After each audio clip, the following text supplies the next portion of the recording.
Wrestling fans, our 9th annual Paul Bearer Holiday Headlocks Toy Drive is kicking off with an early, unexpected bang as recent WWE NXT Cruiserweight Champion Lio Rush will be joining us live Thursday, November the 5th, here at MWF Studios in downtown Melrose, Massachusetts, the zip code of champion 02176. A lot has been said about Lio while he was with WWE. A lot has been said about Lio since he was released by WWE during the coronavirus outbreak in April. We'll be taping a special Wrestling Insider Rush Hour miniseries to let Lio tell his story his way. At 8 p.m. that night, we'll be going live around the corner and around the world for a special cyber autograph signing where you can get a personalized autograph photo from Lio sent directly to your home. For complete information, visit bostonwrestling.com. This is Mick Foley. This is Harley Race. This is Shelton Benjamin. This is Mr. Wonderful Paul Orndorff. This is the Monster Abyss. And this is Daniel Bryan. This is JBL, and you're watching the MWF. Be there live.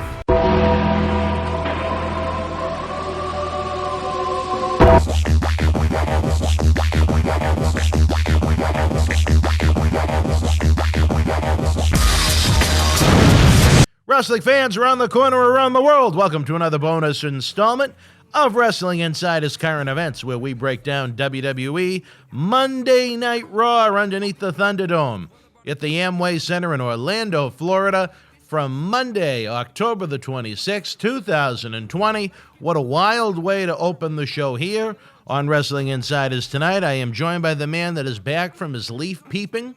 We are not joined by the man that's known for his Tinder peeping that was with us for the pay-per-view watch-alongs. That's a different story for a different time. But, Matt, an explosive week already after a huge week already in Boston wrestling last week. Yeah, well, I don't know if you want to have me reveal it now, if you want me to. Well, I think anyone that saw the opening of the show would understand that. But go ahead, for those that may be blind and deaf. Yeah, well, or one or the other. Lio Rush will be joining us at MWF Studios in downtown Melrose, Massachusetts. Do you have the zip code for that? The zip code of champion 02176. Well, next week we'll have the former WWE Cruiserweight Champion on Thursday, November the 5th, for a cyber signing and interview tapings. I'm excited for that. Lio is one of the superstars that I haven't met before, and I look forward to see what he has to say about working with WWE. Well, see what he thinks of WFAN. The WFAN-mobile. He'll get a chance to live it himself. Some people think it means Wrestling Fan One, but I guess they don't know the radio show. No, not everyone is as familiar with that as you, but as always, exciting things are happening. Always. Unexpected things are happening. Well, believe me. Everything is expected. All right, well. It was a big week. We have to say thank you to all the great fans. On Sunday, I think I let you know that we had the biggest day in the history of our cyber channel. I couldn't believe it. The biggest day ever. The most number of people joined us. We had so many new videos last week and so many live streams and a lot of new special guests. And I guess they couldn't resist. So we set a new record after setting a record just less than a month ago. So I continue to be impressed. Sometimes I wonder why so many people watch the things we do, but I'm very happy that they do. I hope they subscribe. The number of thumbs up compared to thumbs down, the ratio is unbelievable. So the fans that do watch it, they like it. The average length of view is very impressive. It's catching a lot of the expert's eyes, so to speak. So we're doing something right. Either that or a lot of people are doing something wrong. I don't know. I don't want to give myself the Barry Horowitz pat on the back too much because I think people like those that are humble, not in an iron-cheek way. But, you know, it is gratifying to spend so much time on these productions and have so many people watch them. I know one of the more recent episodes with Tony had over 50,000 people watch it already. So you never know what to expect. He's almost outdrawing Impact Wrestling. Well, certainly as far as the pay-per-view goes. But we had Tony with us live Friday night and then 2 pay-per-view live streams. So that was a lot of fun. Hopefully the gang is catching up with us tonight during the live premiere. We have Tuesday night extravaganzas every week at 9 p.m. with the Hall of Famer, Mr. USA, Tony Atlas. Tonight, he discussed his thoughts on why he hates Halloween and the home invasion of Sonya Deville, the WWE female superstar on hiatus, I guess is the best way to put it, before you and I break down Raw from last night in the Thunderdome. Hopefully Maria Davis made it back from the Pittsburgh Steelers game. I know she was very excited about that. And the rest of our friends, Slick Rick, Tina, Trigger Trey, Ken, all of the various Kevins, Big Ant from Thunder Valley, Will Cortez, Larson, if he behaves himself. Hopefully all of our regulars are joining tonight, whether it be during the premiere or after the fact. As always, as Matt and I give our 1 to 10 rating on Raw, hopefully you will do the same too, whether it be in the chat or in the comment section below if you're not watching the premiere Tuesday night at 10 o'clock. It was another interesting episode as always. We'll get a couple of cheap plugs out of the way. The chairman of the MWF continues to try and figure out what to do with our live event productions as I worry about the videos. I'm only one man, but the Patreon is our focus right now. We're trying to get as many of these fine folks that watch us on YouTube over there because you get early ad-free access to these great in-studio shoot interviews each week with the Hall of Famer Tony Atlas, Marty Jannetty, and the man with the Thunderdome in and of himself, John Cena Sr., along with a world-renowned studio shoot interview DVD series while helping keep wrestling legends working. It's a growing family over at the Patreon, patreon.com/Boston Wrestling. Forget about a Starbucks coffee. Enjoy over 100 wrestling programs. It's starting to get cold out. It is starting to get chilly. You know what I mean? I can't wear the shorts every day. I've had the fleece jacket out a few times. I like to try and go at least until Halloween without wearing a coat, even though we are in Boston. But I'm breaking my own rule because it's been a little cold, and I really didn't feel like being cold. So there you go. You might need a Quincy jacket soon. I will not have one the size of Quincy's winter jacket. No, I could fit everyone on the show under that jacket. It's so big. But if you thought we had a big September and October, just wait until you see what you have coming your way in November and December. The fans keep asking me about the 9th annual Paul Bearer Holiday Headlocks Toy Drive. Obviously, we can't have a live wrestling event this year, but we have some big plans in the works to try and do something online to continue our annual mission of helping update Santa Claus's GPS to find every kid's house. It's one of the few things that John Cena Sr. and I find a common ground on. I am a man that reveals very few secrets, but I can say that today I had discussions, well, I guess you'd call them type discussions, with friends in both Stamford, Connecticut, and Orlando, Florida from WWE and NXT representation about trying to help the cause. So we're going to do everything we can to generate smiles in what has been a very hellacious year for a lot of people's incomes. I think even up on the North Pole, the Kringle family, maybe they don't have the most updated technology to update the GPS to find the kids' homes. So we are going to do everything we can. And I tell you this, you want to talk about a man who's going to be exhausted on Christmas Eve.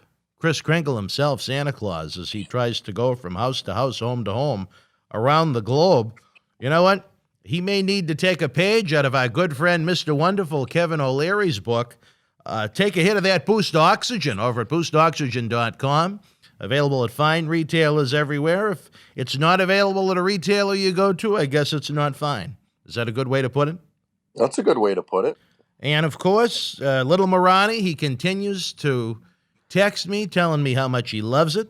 The new WWE 2K Battlegrounds video game. He says it's one of the better WWE video games that's been released in years. It's very different than the typical WWE 2K release. It's kind of like the WrestleMania, the arcade game that came out in the mid-'90s, and NBA Jam for fans that may be around my age. But he thinks it's a lot of fun. He thinks it's really different. it's not a typical wrestling game. You have people flying through the air and explosions and things that are well above my video game comprehension level in 2020. But he likes it, so that's all that counts. And Sounds even like the more so, studio he won't run liked it because technical it was free. He liked it like it was one of Reno Chastain's meals. He was very happy that it didn't cost him anything. But again, if anyone knows where I can get that PS5 for Christmas, hook a brother up. All right, we have more we can try and poke at throughout the show, but why don't we get underway with the review of the new look of the Monday Night Raw brand from Orlando, Florida. Well, I dropped my notes all over the floor. Go ahead. Well, Drew McIntyre kicked off Raw one night after losing to Randy Orton inside Hell in a Cell, and most importantly, losing his WWE title. I would have much rather have had your new WWE champion, Randy Orton, kick off instead of the former champion, because why have the guy who just lost come out first? Then new Mr. Money in the Bank, The Miz, and his compadre, John Morrison, interrupted the promo because the WWE show opening isn't complete without someone interrupting. The three of them, obviously, then started fighting. Drew sends them packing. After they were walking up the ramp, McIntyre was caught saying to the camera, "I'm going to run something by management. This is going to be a bad night for Miz and Morrison." Then Miz versus Drew is magically announced after the show when they come back, later in the show when they come back from commercial break.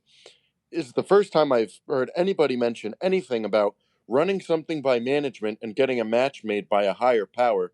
Because as you always say on the show, matches are just made on a whim, not like our other friend Whim. No, but not to be confused with the whim in Stoneham, Massachusetts, but no, on the whim of a human being. Yeah. Yes.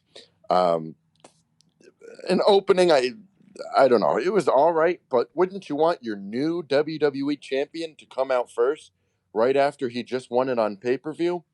Not necessarily. I mean, not necessarily, but I mean, why give away everything in the first 15 minutes? I guess so, but then they didn't even do any.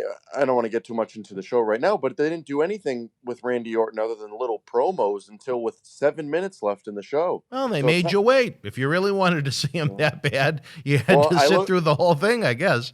Well, I tell you, the third-hour ratings didn't help that at all. All right, well, we'll get there as time goes on. I'm actually very interested to hear those numbers once we get to that point.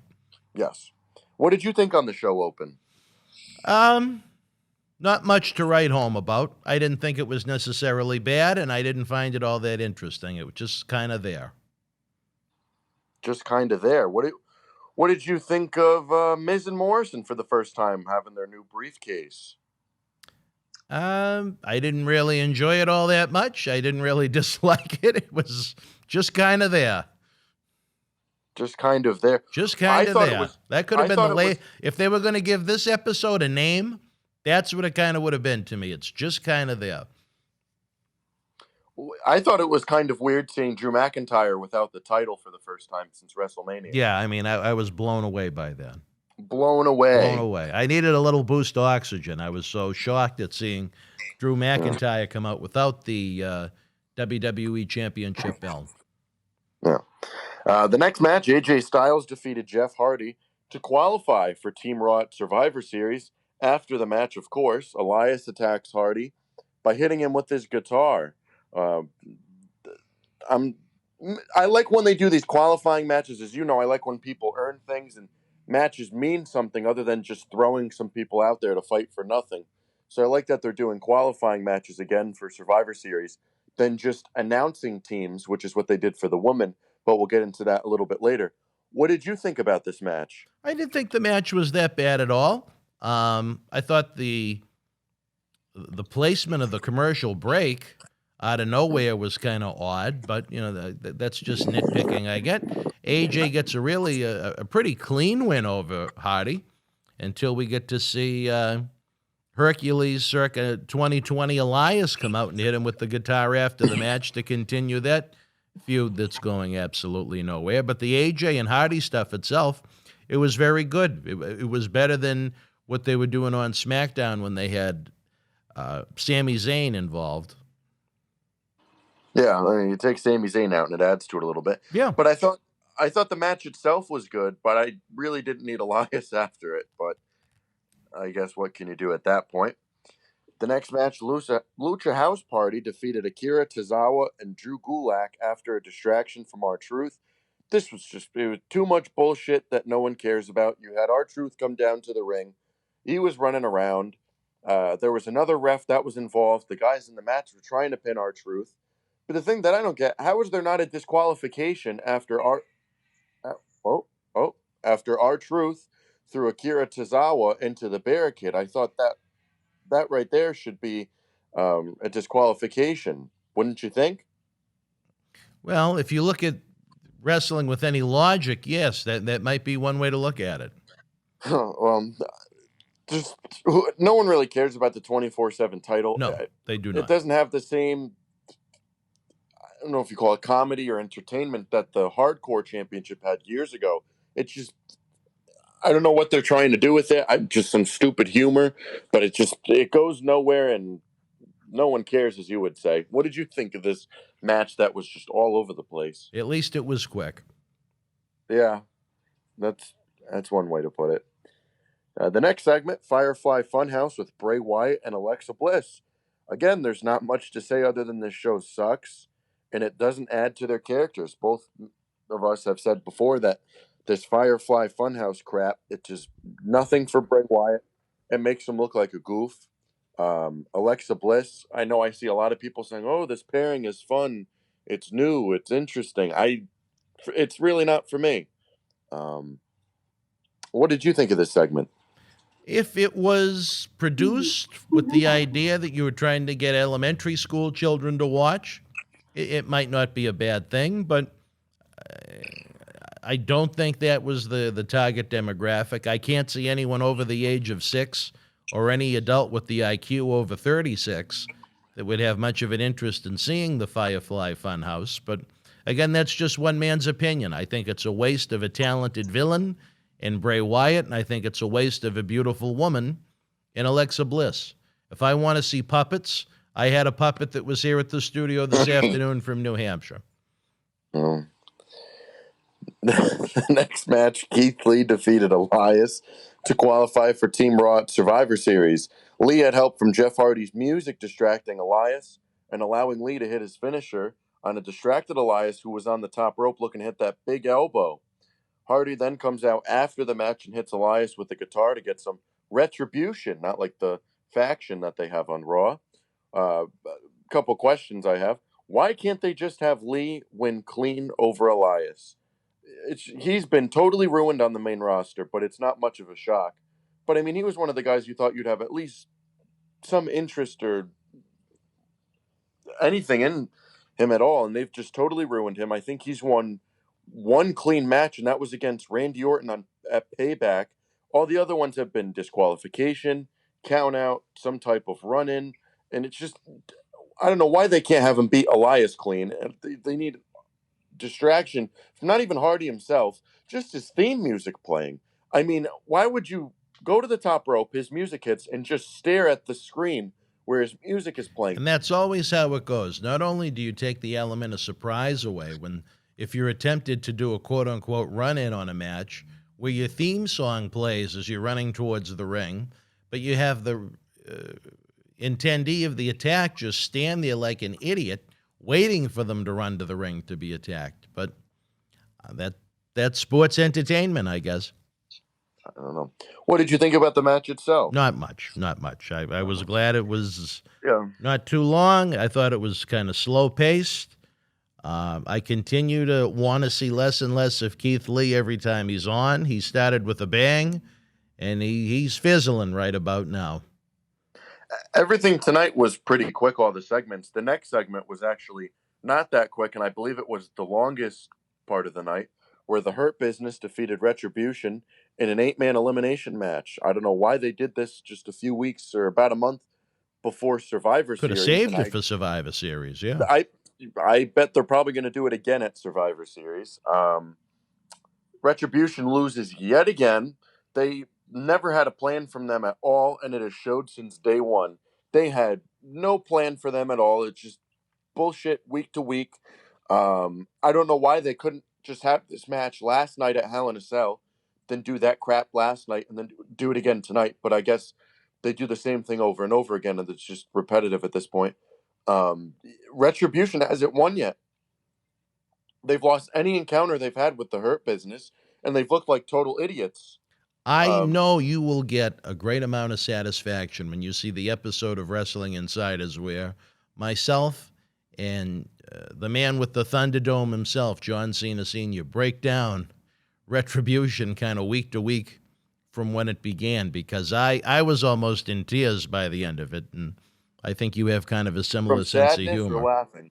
Laughing. We had some laughs about Retribution. Well, I mean, sometimes watching Raw can get you in tears, and not out of joy.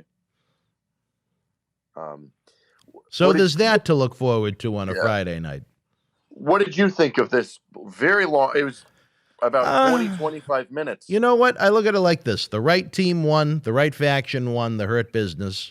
If they were going to eliminate someone from Hurt Business in this elimination 8-man tag, at least it was MVP. I think Mustafa Ali still has an upside, even if he is a cruiserweight. He didn't take a pinfall. He kind of played the chicken shit heel, running away from Bobby and Shelton and Cedric Alexander. And I think there's potential to have a great feud between Ali and Cedric Alexander. I'd like to see a series of matches between the two of them. I think Ali's a little too small to have really credible matches with Shelton and Lashley, but Cedric is perfect for him, so maybe they could still go in that direction. I don't know, but, maybe once the Halloween comes and goes, maybe Retribution will as well. Maybe the man that was moving his bowels in the toilet can finally finish in peace after he was disturbed by Retribution. I don't know. As we shift to the next match of the night, Drew McIntyre defeated The Miz. Now, you're forgetting what I thought was the highlight of the show. Which was that? Angel Garza was trying to put the moves on Mandy Rose, and that was just... Mandy Rose, it was like a rice cake. I mean, there was no personality. There was no life. She's still close with Otis, Angel was all over all the women backstage. Then he got that big grin on his face with a wink, said, "Hey, beautiful," and he handed the rose over, and it was Big Nia Jax. And let me tell you, I laughed out loud at that. I thought that was great. Maybe Angel is forgetting about the blonde beauties and the C-level reality show stars they've brought in for him, and he's looking for a woman with a little girth. Big Nia. Almost like the Hebners. I got a kick out of it. I don't know. Apparently you didn't, because you didn't even include it in your notes, but... Not really. I said I put in parentheses hysterical, because I did. I laughed at that. I thought it was kind of funny. Kind of. What did you think of Drew McIntyre and The Miz? Short, sweet, and to the point, the way it should be. The right guy took the 3 count.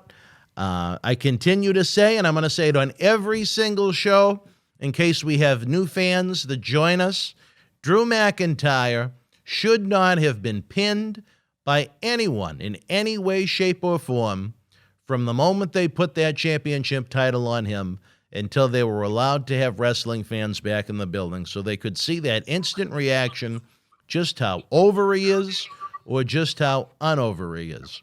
I'm not the world's biggest Drew McIntyre fan, but as someone that looks at it from a business point of view, he's a guy that had a chance to become a top-tier talent in that company. Could he be the face of WWE? I don't know if I'd go that far. Could he be one of the top 3 or 4 guys in the company? Perhaps. And I think he should have been given that chance by given a long championship run. They should have had heels that were better built up for him. I complained about that with John Cena Sr. You look at McIntyre's run. Who was his first opponent on the first pay-per-view coming out of WrestleMania? It was Seth Rollins. Seth Rollins lost at WrestleMania in a very forgettable match to Kevin Owens. Who was McIntyre's second pay-per-view opponent? Bobby Lashley. At WrestleMania, Bobby Lashley lost a very forgettable match to Aleister Black, who's done absolutely nothing in 2020. Who was Drew McIntyre's third program on pay-per-view? Dolph Ziggler, who was brought over from the mid-card of SmackDown to get squashed. Then he had that long program with Randy Orton, and ultimately it was what it was over the course of several pay-per-views heading into Hell in a Cell on Sunday night, which, as I obviously told you, I was disappointed. Again, I like Randy Orton better as far as me sitting down to enjoy a wrestling show, but I think they really missed the boat by not letting McIntyre really go all Hulk Hogan in 1984. They should have given that man a long run until they could see what the fans really thought live. It's one thing to look at statistics and numbers. It's another thing to have that instant reaction of the fan base that's actually spending their money, spending their time and money to go out to an arena to watch it. I think when fans come back, he'll get the title back for that purpose. But he's already lost at that point. So yeah, do you think these fans they treat these fans like idiots? So I really don't think they're going to care much of what the fans think. I mean, they're the one. WWE's the ones. Right when a match ends, they replay it and talk about it for 10 minutes, like it happened 3 weeks ago, and they're trying to remind people of what just happened 30 seconds ago. Well, they have too much time to fill. But you're right. You're very right. And then they have to explain. Every time there's a match, every time they have to explain something about what's going on in the match. They have to say Lars Sullivan, his nickname, 50 times during one match. They love to mention the nicknames repeatedly. Repeatedly. They treat the fans like idiots, and I don't know what they're trying to do, but I don't know. As we were talking about the former face of WWE, Drew McIntyre, we'll go to the new face of WWE, Adam Pearce. Him and Pat Buck announced Nia Jax, Shayna Baszler, Mandy Rose, and Dana Brooke for the women's Team Raw at Survivor Series. They then said the fifth member will be decided by a fatal four-way between Lacey Evans, Peyton Royce, Nikki Cross, and Lana. Lana then beat the other three and qualified as the fifth member of Team Raw for the women's Survivor Series match. I guess all the women don't have to qualify, but I don't even think they have enough to do that. You'd need 10 women. I know. You don't have enough. You don't have enough to do that. They don't have enough physical human beings. They'd have to bring back Moolah as Spider Lady under a mask, I guess, to try and to fill out 10 if they wanted to have 5 qualifying matches. The thing that I didn't get was, why did Buck and Pierce announce the teams? Are they going to announce SmackDown's teams too? Well, at least they had titles. They are WWE officials now, if nothing else. I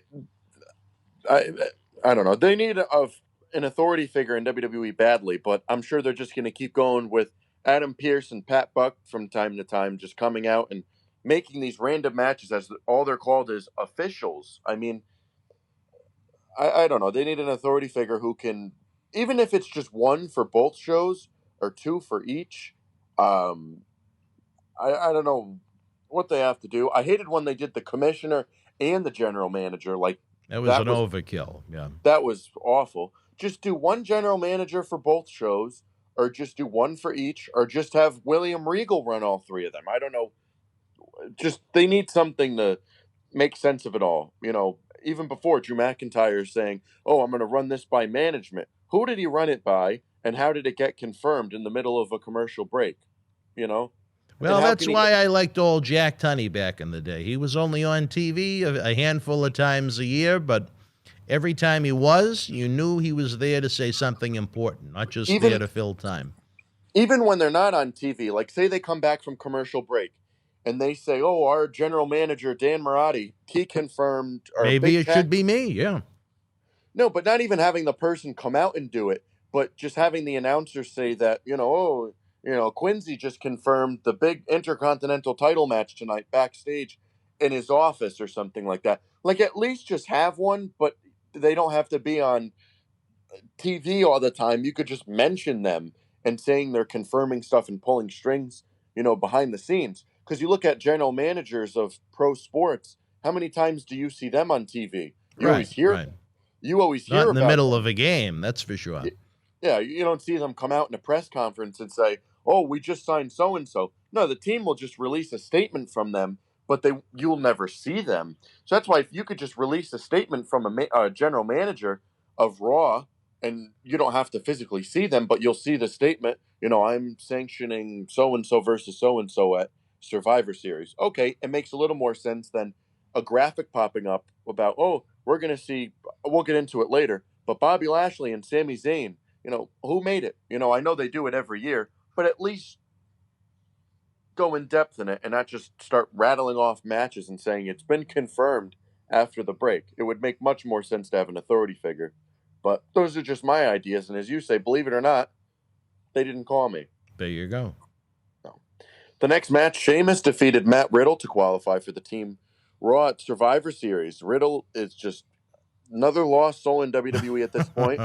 But what else is new? WWE needs to start building stars of the future, but they have no idea how to do that. Matt Riddle, he beat AJ Styles in his first night on Raw.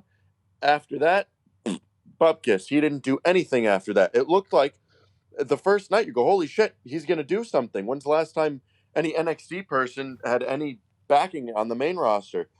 And then right after that night, he started some bullshit with Baron Corbin, never got a true chance at the Intercontinental title in a big program with Styles, because then he was just getting distracted by Corbin. He beat Corbin, but then ended up losing to Corbin a couple weeks ago on a random SmackDown, and they never did anything with it after that. So at this point, he's just completely wasted. What do you think about this match and Matt Riddle? I was really, really, really surprised they had him lay down clean in the middle to Sheamus without any kind of interference or shenanigans or anything like that. Sheamus is getting to be a little long in the tooth. Riddle is someone that, while he might not be the youngest of guys, he's still a fresh face to the company that, as you noted, has come off with some big wins already. But my problem with Riddle, if you watch his body of work, I think it's really good, but I think his introduction is ridiculous. I think his theme song is ridiculous. I think the sandals are ridiculous. I think his promos are ridiculous.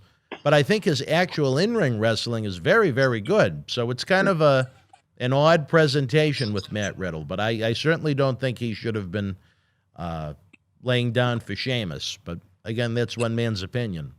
I don't think it was the only man's opinion, though, but it is what it is. The main event segment, which was the last 7 minutes of the show, you finally have your new WWE champion, Randy Orton, making his first appearance other than little bullshit promos. Moment of bliss with the new WWE champion, Randy Orton. As I said, it's always good to have your new champion, Randy Orton, to make his first appearance on the show with 7 minutes left. This is just the common sense in my head thinking, why would Randy do this knowing Bray Wyatt is lurking? What is the common sense of going out there knowing the Fiend could attack you or risk a cash-in from The Miz, especially right after winning the title? If I just won the title the night before and I know there's a new Money in the Bank briefcase holder, lurking out there in The Miz with John Morrison, and you have the Fiend who's been with Alexa Bliss, I wouldn't want to do that with the Fiend lurking, maybe get attacked by him and then cashed in on by The Miz. That's just the common sense aspect of it. Well, I mean, at some point he's going to have to come out, so I don't. At some point, but that didn't bother me.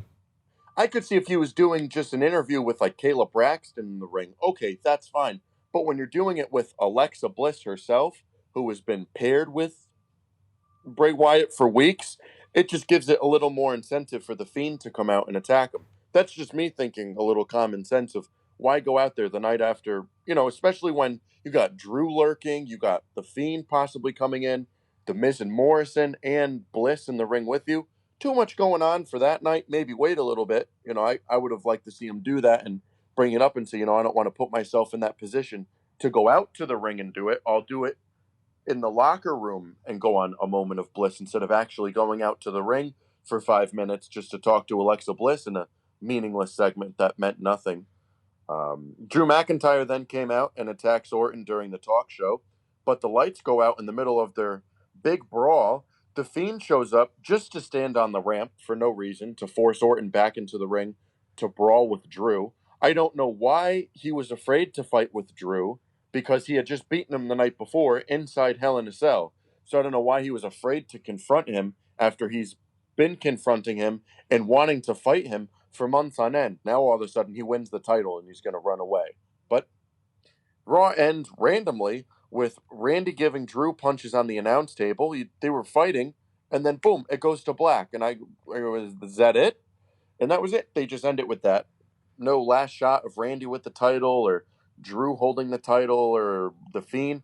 At one point, I thought we might be getting a triple threat match. Maybe a triple threat TLC match at the TLC pay-per-view. Maybe a fatal four-way if the Miz cashes in. But who knows? What did you think of this main event segment? I thought they made Randy Orton look smart when the lights came on and he kind of sensed Fiend was behind him. Instead of turning around like an idiot, he ran back towards the ring and confronted McIntyre. And what kind of surprised me was that the show went off the air with Orton getting the better of McIntyre, but it was what it was. Do you think we'll see a triple threat match down the road? Probably not. Maybe. We'll see, as you say. As we get into our grades for Raw right now, I gave it a 4. I gave it a 4 out of 10. I thought it was an okay show. Some of the stuff was good. Some of the match quality was good, but the endings of the matches gives you a sour taste. I thought the ending of the show was just a little, it was all right, little too all over the place, but I feel like I'm a little generous with the 4 out of 10, just a little bit. But what did you give it? I nudged up just a little higher than you because to me there was nothing really good or bad about it. It was just kind of bland.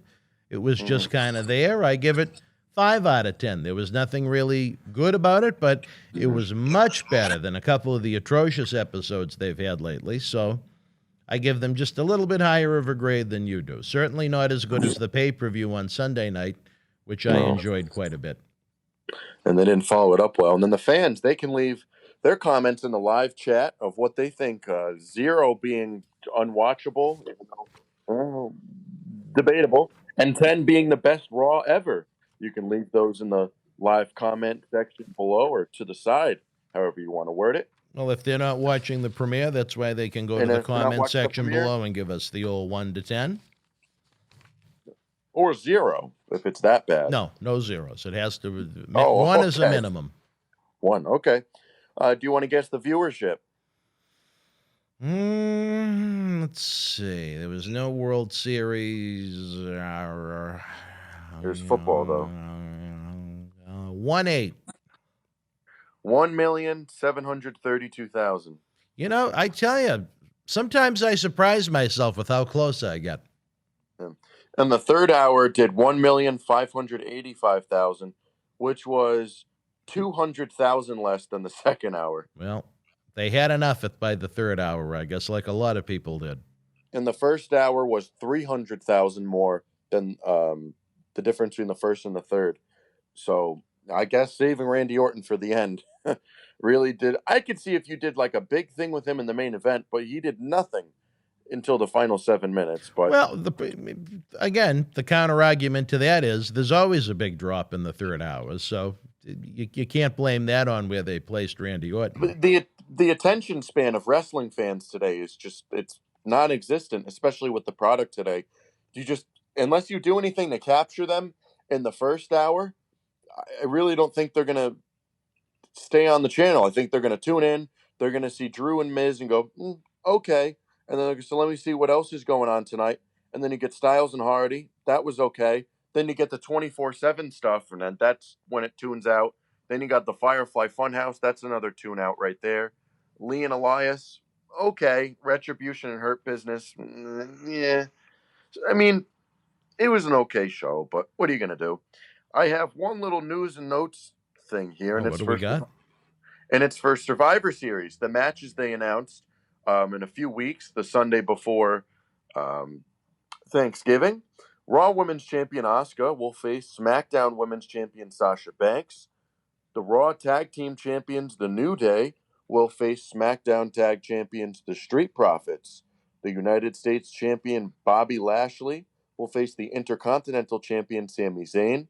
And WWE Champion Randy Orton will face WWE Universal Champion Roman Reigns.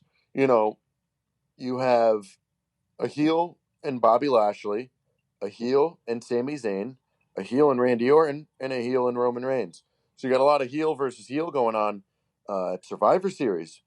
I just think it's awful how they announce these matches with the New Day, the Street Profits, Asuka getting involved, and all that stuff. It's just another thing is just rattling off matches for their fourth biggest pay-per-view of the year.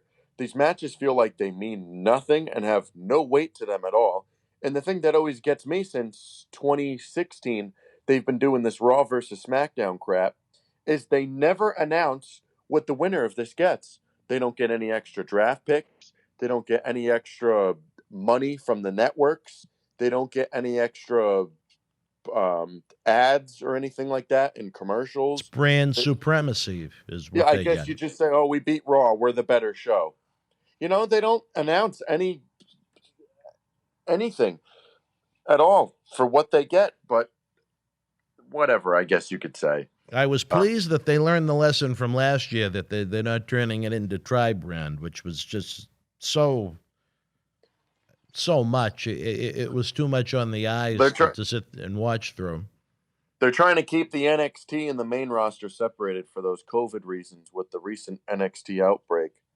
Well, I don't think that's why they did that with Survivor Series. I think they realized it was a disaster last year to have a 5-on-5-on-5 match more than once on the same show. Well, that was one of the reasons, but I don't know. I think last year's Survivor Series, it might have been a little overdone, but I thought it was a good show overall. Compared to what else they've put out in 2019 and 2020, I thought that pay-per-view was actually pretty good in terms of the wrestling quality. The storylines were but I thought the show entertainment-wise was good. Even when they did that bragging rights crap between Raw and SmackDown in 2009 and 2010, I believe they did those two shows. And they got this big trophy. And have you seen those trophies since then? No. They need to announce something. Maybe the wrestlers getting a bonus in their checks or something like that from the networks. Just something just to announce and put out there. Because why would these people that just changed brands, like New Day and Street Profits, New Day's been on SmackDown forever. Street Profits have only been on Raw, and they both just switched. Why would they give a shit what these brands are when they just got there? You know, it worked more the first year because they did Well, no, I think it was up until last year. The splits were done either in April or in 2016. Oh, yeah. No, but I'm saying for this year. So they would have been more accustomed to each other and have relationships with the people that were on the supposed I know that. same shows. Starting last year and this year now, they do the draft in October, which is a month before Survivor Series. So, like you just said, why would they care one way or the other, really, which show is which, where they go back and forth so much? But again, I guess you have to suspend your disbelief to enjoy it, and most people with common sense can't. It's all over it's just, how can you care about it when these teams I like that they do the qualifying matches, at least for the men's, because it makes it, feel like any type of significance. But I think the Survivor Series pay-per-view ever since, you could give an earlier year, but even when they started doing the brand versus brand, it's gotten stale. And as you always say, no one really cares, but I don't know. Yeah. My thoughts exactly. Oh, okay. Giving them the silent treatment, I guess. I don't know. What are your... I don't know if I can ask you that question, but... with your friend sitting next to you, I don't know if we could talk about the other topic, but... It's exciting nonetheless. Yeah. We began with a bang and we fizzled out the more we talked about Raw. Fizzled out. That's how the show usually goes. The first hour, you're somewhat excited, and then as the show goes on, you're like, why was I interested in the first place at all? But certainly not as exciting as earlier tonight listening to the Hall of Famer, Mr. USA Tony Atlas, shooting on Halloween, as well as the Sonya Deville home invasion. And certainly not as exciting as this Thursday night at 9 p.m., when Marty Jannetty continues his no-holds-barred sex, drugs, and rock and roll look at the World Wrestling Federation in the 80s and 90s, when he talks about Harley Race, the Junkyard Dog, B. Brian Blair, Cheryl Roberts, Rockin' Robin, and a host of others. And then again, Friday night, John Cena Sr., the Thunderdome. The Dome is back. And the topic of conversation this week, I believe he gets into his thoughts on the Drew McIntyre dropping the championship belt, what he thinks of the tribal chief at the head of the table, with the lei he was presented by the John Cena Sr. of the Anoa'i family, Sika. I thought that was a good moment. I feel like I don't think we talked about that on the show, but that's SmackDown too. But that was a good moment for Roman Reigns. I mean, some of the newer fans and some of the younger people probably didn't really understand who that was, as you thought. I didn't know who they were, but I thought that was a good moment for that. I don't know why that match opened up the show there, but if the fans haven't watched, they can go back and see our thoughts on Hell in a Cell and what came with it the other night from the Thunderdome. That's right. If fans have not seen Hell in a Cell yet, if they want a little dual screen action, they can watch Hell in a Cell on WWE Network, and they can click on the watch along with us, myself, you, and your football-loving friend Dave Carter. Yeah. What do we got now? We got NXT and AEW on Wednesday night for our review Thursday, right after Marty Jannetty. So we'll have a double feature Thursday night, Marty at 9 and then AEW and NXT at 10. So what a way to spend your Thursday night, ladies and gentlemen. Well, it's not just Halloween week. It's not just a regular NXT either. It's Halloween Havoc. Well, that NXT makes it even style. more spooky then if it's Halloween Havoc on NXT. Very, very spooky. If only the MGM in Las Vegas was still open. They really could have gone all out for it. Well, we'll see what happens. I'm not expecting much from NXT, but people can see what happens on Thursday night. What time are we going on? 10? 10 o'clock with the review of NXT and AEW after Marty Jannetty gets done with his latest episode of Party with Marty at 9 o'clock. So again, a Thursday night double feature. And we got the Dome on What Friday a Halloween week. Yeah. I don't know. We'll see. You want to take us out? I think that's the best way to do it. For my partner in crime, Southwestern Connecticut's own Matt Degnan, I'm Dan Mirade. Share your thoughts on this week's episode of Monday Night Raw. If you're watching during the premiere, in the premiere chat we're having, or later on in the comment section below, anywhere from 1 to 10, 10 being the best, 1 being the worst, let us know what you thought of one of cable television's highest-rated shows. Till we speak again, folks, you and yours, stay healthy, be well. Good night.